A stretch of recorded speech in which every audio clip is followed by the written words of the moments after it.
much. Meanwhile, we're still 13 days away from the election, yet more than 36 million Americans have already cast their ballots.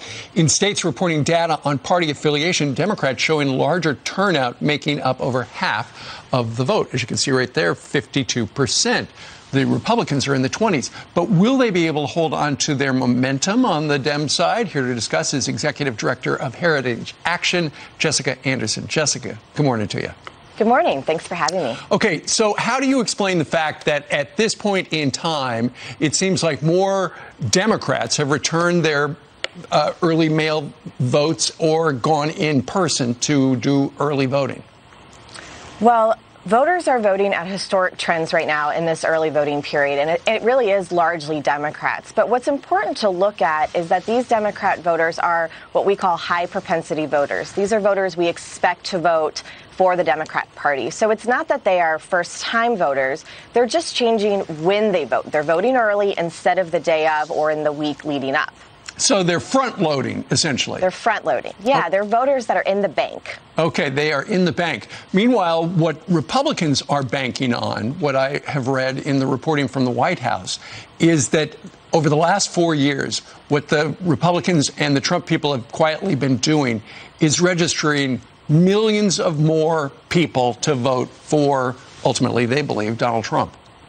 Yes, you're exactly right. The voter registration trends actually give us a much more full picture of what's going on. And you look specifically at, let's take 4 states that President Trump won by less than 5 points in 2016. That's Florida, North Carolina, Pennsylvania, and Arizona. The voter registration trends in those states alone are on the increase from where they were this time 4 years ago. So that voter registration trend, Republicans are hoping will pay off. Those are first-time voters in some cases, and that's who needs to show up for Donald Trump and the Republican Party before November 3rd. So a lot of these people that they registered over the last 4 years, Jessica, are people who 4 years ago, I'm not going to vote for anybody. But then, for whatever reason, they may have, changed their mind about Donald Trump. And when somebody came and knocked on their door or registered them however they did, they said, you know what, I think I'm going to give it a chance this time. But what are the odds that those newly registered people are going to actually vote?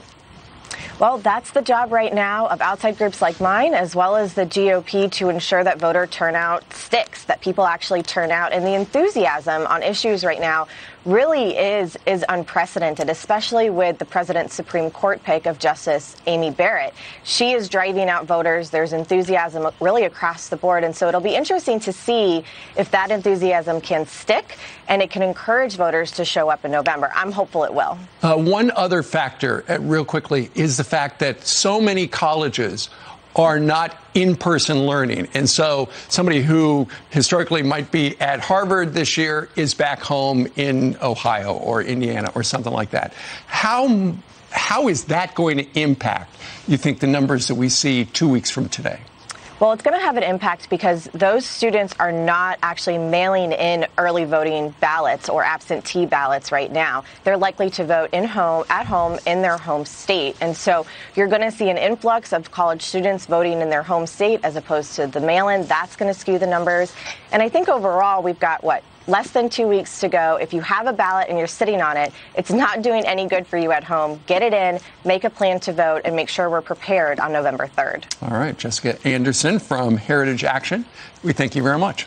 Thanks for having me. You bet.